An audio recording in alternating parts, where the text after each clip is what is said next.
Welcome to the NewsBlitz. Good evening, ladies and gents, and welcome to the NewsBlitz for the week of the 15th of February. The NewsBlitz is a brief take on some of the gaming events of the past week, providing a quick look at the news, hence news, followed by a heady rush of hot, fresh opinions, the Blitz. This is a program that works hard to wear biases on its sleeve and give you a clear line between fact and thought. In this week, GameTrailers shuts itself down, Quantum Break is announced as a Windows 10 release alongside Xbox One open quotes exclusivity close quotes. And Street Fighter V's release strikes many as unfinished. GameTrailers announced on the 8th of February that it will be closing its doors through a post to Facebook. Founded in 2002 when video content on the internet was minimal, a reminder to the younger of you out there that YouTube was founded in 2005, GameTrailers began the trend of gaming journalism via video, as well as collating a huge volume of content such as the eponymous trailers. Purchased in 2014 by a media company called Defy Media, owner of sites like The Escapist, GameTrailers was relaunched with a number of layoffs. It seems whatever plans they had for GameTrailers did not pan out, and they yet to issue a statement or talk to anyone about why the website was shut down, nor the sudden nature of the news. All of this leads into a lengthy discussion which we'll dip into in The Blitz.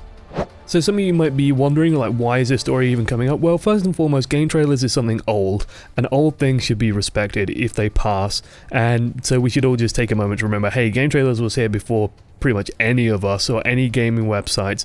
They were doing this sort of stuff really damn early. They were the first sort of online gaming news website really dedicated to that didn't have some print magazine alongside it. And I can't help but feel that this is endemic of a shifting gaming media as a whole. We've seen this sort of develop over the past few years with the rise of YouTube, the rise of Twitch and so on, that news websites are now more a heavy mixture of opinion pieces with clickbait articles all over the place, top 10 lists and stuff like that, and reviews alongside that. It's very difficult to sort of pick out which is the actual news content and which is the more, nebulous content. And the existence and reach of people like Total Biscuit, as well as the spread of gaming forums, is just going to see more and more of a shift of this over time. I've heard it said by many games journalists, for example, that they just can't beat gaming, for example. They can't beat NeoGAF, they can't beat Something Awful, they can't beat 4chan in breaking news, in breaking these stories as just the moment they happen, and then people just getting opinion, fact, fiction, all getting mixed up in there. And these things are actually just a lot more interesting to read.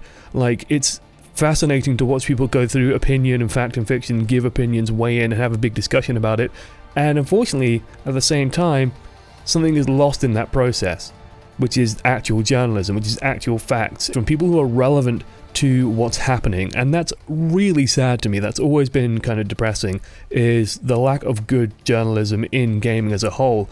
Occasionally we get a great story, like recently there was a thing about Destiny and about its development and the problems it had during development, especially with the storyline.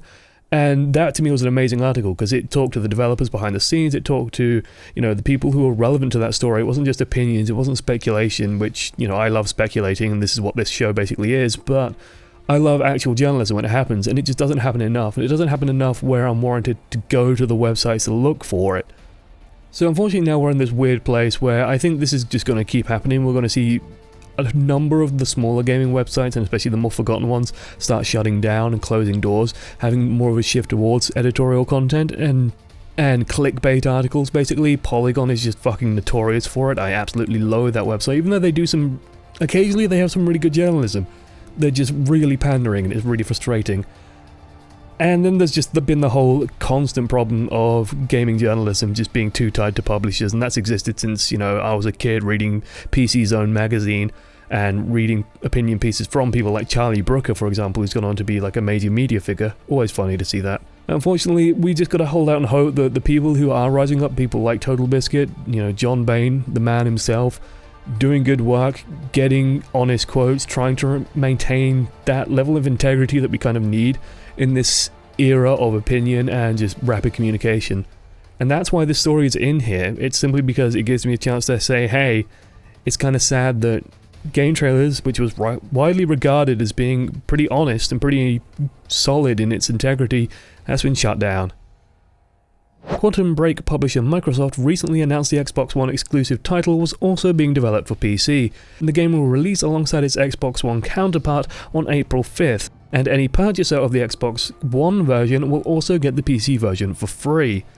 The development of Quantum Break has been delayed several times in the past, initially being scheduled for 2014. As a game that was first shown alongside the Xbox One reveal back in mid-2013, I understand that hype for the title was fairly high. The announcement that it'll also be released on PC has caused contention, with current head of Xbox Phil Spencer going to Twitter to address some of the outcry. Feelings seem to be running high as people feel cheated, citing that they bought the Xbox One on the premise that certain titles would be exclusive, only to find out later that they aren't. Others cite that the release of this information coming so late means that people who are excited for the game may have been tricked into buying the Xbox One. Microsoft have recently been making moves to make the Xbox into more of a gaming platform, as well as making cross-buying a platform feature. Furthermore, the game will be a Windows 10 exclusive and not available on Steam. This has caused some ruffling of feathers, as the more data-protective gamers out there are still worried about Windows 10 amount of reporting back to Microsoft. Once again, the spectre of platform exclusivity looms large, so let's talk about it in The Blitz. So let's get this right out the way just immediately. Platform exclusivity is bad. It's awful for pretty much every reason you can possibly imagine. It's bad for consumers, it's bad for the developers because they're released to a smaller market, it's bad for everyone except for the owners of the gaming platform. And recently we've been seeing this shift in platform exclusivity towards timed exclusivity, or exclusive mission packs and map packs, so the Xbox only gets these maps for 4 months or something stupid like that. And it's always been in a weird place with PC as well, where the PC release has generally been just not even considered unexclusive. It's been, you either buy it for the Xbox or you buy it for the PlayStation. Or the Wii. Yeah, right. With the PC version just sort of being lumped in alongside it. It's not too surprising to me that Microsoft are moving more towards this area where they're releasing Xbox and PC releases at the same time. The real problem here is how late in the day it came, and I can understand some of the frustration. So the game releases in about 2 months. A little under 2 months' time, in fact. And dishonesty is kind of harsh, in my opinion. I really dislike it when companies keep things from people, when companies don't report things properly. It's very frustrating. It breaks trust. And trust to me is the linchpin of any healthy market, any healthy environment in general. You just got to be able to trust what people are doing. It's somewhat honest. Even if it is self-serving, you just got to trust that, hey, they're not going to try and dick you over in the process. And here, what they've done is sell this game, they've marketed this game and sold consoles on the practice that, hey, this game is going to be Xbox One exclusive. If you want this game, you're going to buy the Xbox One. And I doubt the people out there who bought the Xbox One solely to play Quantum Break, those people don't exist in any high number, but it probably weighed into a few people's decision. This game looks cool, it has some cool looking mechanics, I want to play this game, so I'll buy an Xbox One, I won't buy the PlayStation. And now they learn, hey, you could have bought a PC instead and you get the game as well, and you get all the other PC games that are coming out. And that's really nasty. I mean, personally, this isn't a game that I've paid even remote attention to. I don't own an Xbox, I don't own a PS4 either. And so console releases just tend to fly by me. But now that I have looked at it, hey, it looks quite fun. It looks like an interesting little game. It's a third-person adventure game. Sort of interested in those, not overly interested in those, but hey, I might take a look at it. But let's just reiterate that platform exclusivity is bad. The only time, and I had a lengthy thought process about this and tried to justify it to myself, the only time I can justify platform exclusivity is when you have a really niche title for a really niche audience, and you're happy in that, and the niche audience is happy in that relationship. And then you keep it exclusive to one platform and you just release to those people. And any mass market kind of appeal will be bad for those people. That's the only time I can think where platform exclusivity does you any favours. And even then there's holes in that argument, such as, if you just release it broadly, then more people can play it. As long as you stay to your core design principles and don't try and change what makes the game good, then fine. Release it to more people, it doesn't matter. And even then it just kind of falls apart. Now, what is interesting as well is that Microsoft have been doing this over time. They're clearly pushing into claiming PC gaming as part of their market share by making Windows and Xbox gaming platforms. They can take a strong hold on that slice of the market. They can have the PC gamers sort of in their back pocket. Having more contenders against Steam is also good, like having more release platforms is always good, although publisher-specific marketplaces are just kind of still annoying. Origin and Uplay, for example, although Origin has fantastic customer service, does some really good things. I'm actually slowly becoming impressed with what Origin are doing. It's just a shame they only release EA games. If they released more, I'd probably use it more. The problem with Windows 10 being, full of spyware is just a whole other kettle of fish and too big for the scope of this. I think I've already gone on about it for about 3 minutes, and I think you guys know my opinions on it by now. Platform exclusivity bad. It's a good thing that it's going to more platforms. It's kind of stupid that they said there's only about 2 months before release. and I get why some people are going to be angry about that. To quickly round out, Street Fighter V's review embargo lifts and many preliminary reviews are beginning to surface. Almost all of them say the same thing. The multiplayer versus mode is there, but the single player and tutorial content is utterly lacking. As a whole, the game feels unfinished. Let's very quickly get to the Blitz. We're discussing this for two reasons. First, I like to have 3 articles in this show, and I've announced that Overwatch is back all over my channel already, so you don't need to hear that here. Second, Street Fighter V is one of the oldest and most recognizable famous gaming IPs around. It even had movies, for Christ's sake. One of the few gaming titles that most normies will recognize. Fighting games as a whole have always been a unique beast. They've always had this kind of very die-hard, very focused, isolated community, and that community has now been growing and growing and growing and getting more exposed over time. Fighting games are getting more popular and getting more out there. As a result, there's kind of this hostility towards newbies.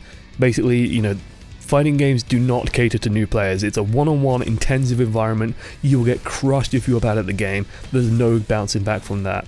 Of course, there are more newbie-friendly fighting games, but even those have elements where you will just get demolished if the other player is remotely competent. The lack of newbie-friendly tools in Street Fighter V, which again, incredibly popular franchise, I think will only serve to hurt the game long-term.